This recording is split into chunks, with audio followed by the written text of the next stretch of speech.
మోకాళ్లలో గుజ్జును పెంచి నొప్పిని తగ్గించి సర్జరీని దూరం చేసే ఫ్రీడమ్ వాక్. గన్నవరం మండలం కేసరపల్లి ఐటీ పార్కులో మరి సువిశాలమైన 11 ఎకరాల ప్రాంతంలో చంద్రబాబు నాయుడు ప్రమాణ స్వీకారోత్సవానికి ఏర్పాట్లయితే చాలా ముమ్మరంగా సాగుతూ ఉన్నాయి.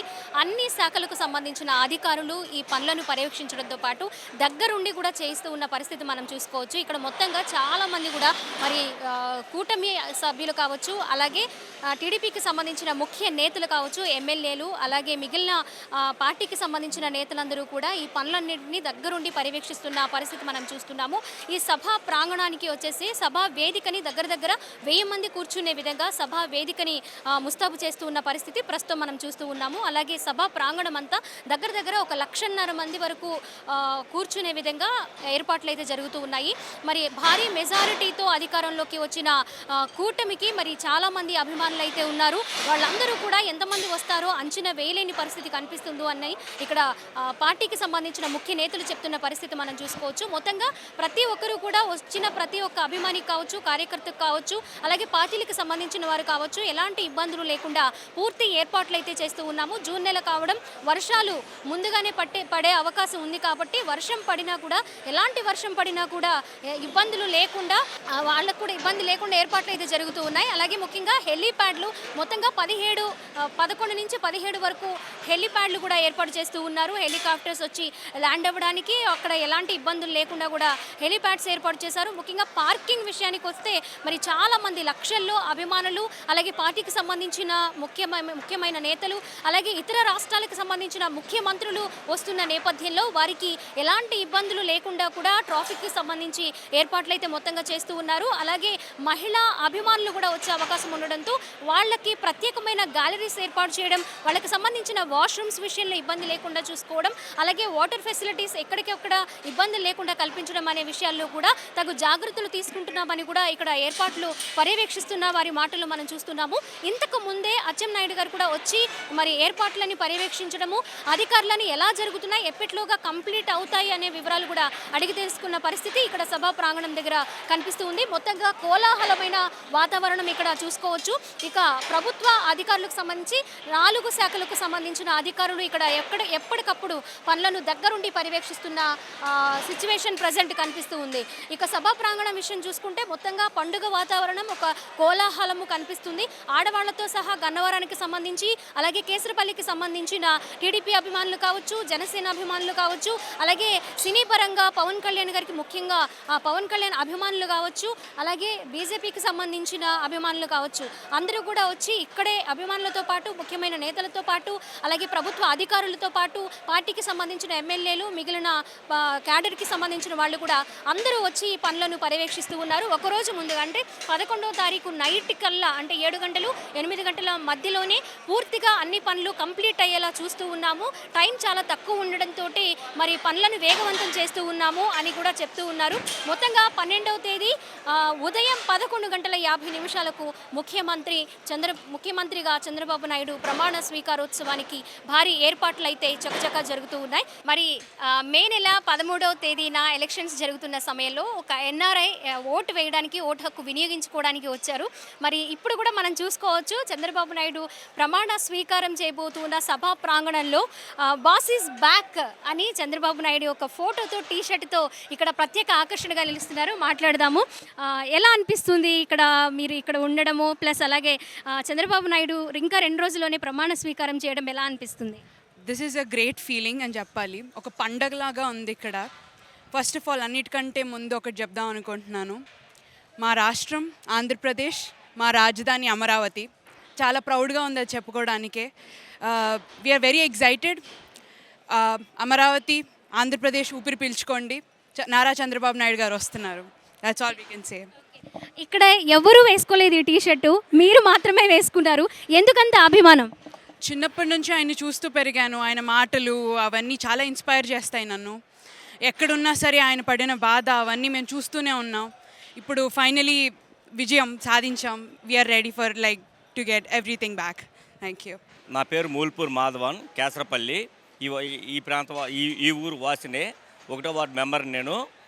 ఈ ఏర్పాట్లు చంద్రబాబు నాయుడు గారు ఇక్కడ మా ఊళ్ళో ప్రమాణ స్వీకారం చేయటం, అందులో దానికి కూడా ప్రత్యేకంగా ఇంత ఘనమైనటువంటి విజయం తర్వాత ఇక్కడ ఏర్పాట్లు ప్రమాణ స్వీకారం చేయడానికి ప్రదేశాన్ని నిర్ణయించుకోవడం కూడా మాకు చాలా ఆనందదాయకమైన విషయం.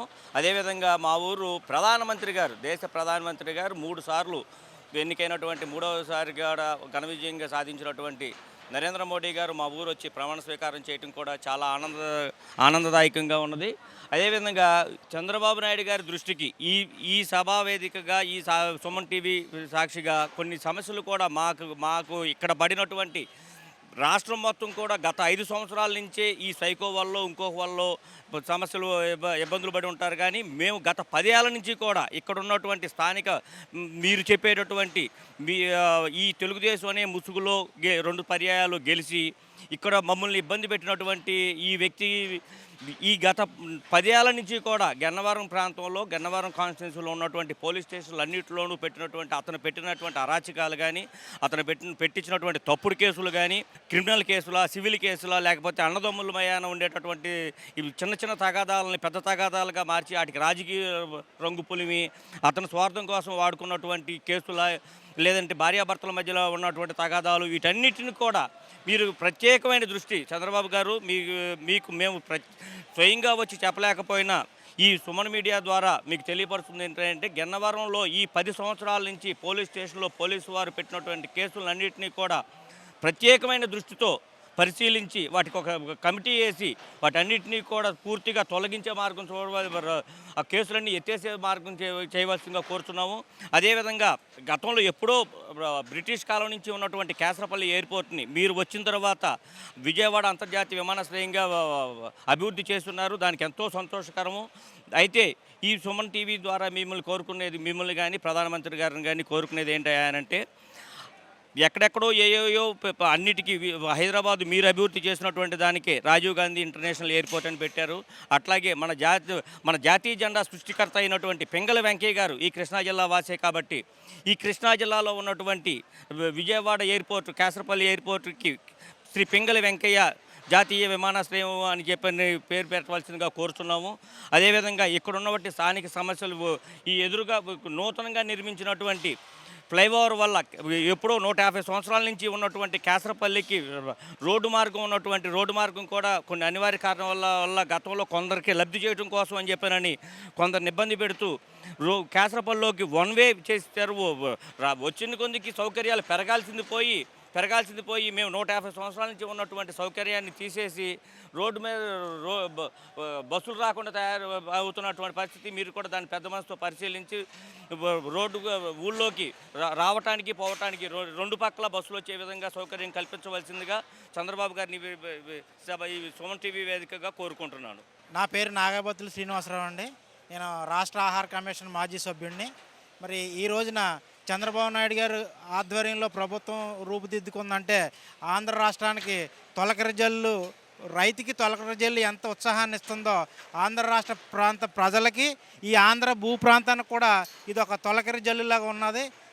ఆ విధంగా మరి చంద్రబాబు నాయుడు గారు వచ్చారంటే ప్రతి భూమికి కూడా వెలుగు వస్తుందనేది నిదర్శనం. ఏంటంటే ఇప్పుడు ఐటీ పార్క్ డెవలప్మెంట్, గతంలో ఆయన ముఖ్యమంత్రిగా ఉన్నప్పుడు అమరావతికి వెలుగు వచ్చింది. ఆ వెలుగు ఎప్పుడు కంటిన్యూ అవుతూనే ఉంటుంది. ఒకసారి జస్ట్ కొద్దిగా ఆగినా కానీ మళ్ళీ వెలుగు కంటిన్యూ అవుద్ది. అదేవిధంగా గన్నవరంలో ఉన్న కేసరిపల్లికి కూడా ఒక వెలుగు వస్తుందని, అలాగే చంద్రబాబు నాయుడు గారు హైదరాబాద్లో ఐటీ పార్క్కి తీసుకొచ్చి ఎలా వెలుగు నింపారో అలాగే ఆంధ్రప్రదేశ్లో కూడా ఈ గన్నవరం ప్రాంతంలో ఐటీ పార్కుని తీసుకొచ్చి మొత్తం ఆంధ్ర రాష్ట్రానికే వెలుగుని తీసుకొస్తారని మరి మరొకసారి బాబు గారికి కృతజ్ఞతలు తెలియజేసుకుంటూ, ఆయన ఇప్పటికి 4వసారి ముఖ్యమంత్రి ఆంధ్ర రాష్ట్రానికి. మన ఆంధ్ర రాష్ట్రంలో అలాంటి చరిత్ర లేదు. మరి జ్యోతి బసు గారిలాగా ఆయన పూర్తి కాలం ఈ రాష్ట్ర ముఖ్యమంత్రిగా ఉండి ఈ రాష్ట్రాన్ని అభివృద్ధి చేస్తూ మరి భవిష్యత్తులో ఆయన దేశ బాధ్యతలు కూడా ఆయన స్వీకరించే అర్హత ఇవ్వాలని, ఆ యొక్క అవకాశం ఇవ్వాలని కనకదుర్గమ్మని కోరుకుంటున్నాను.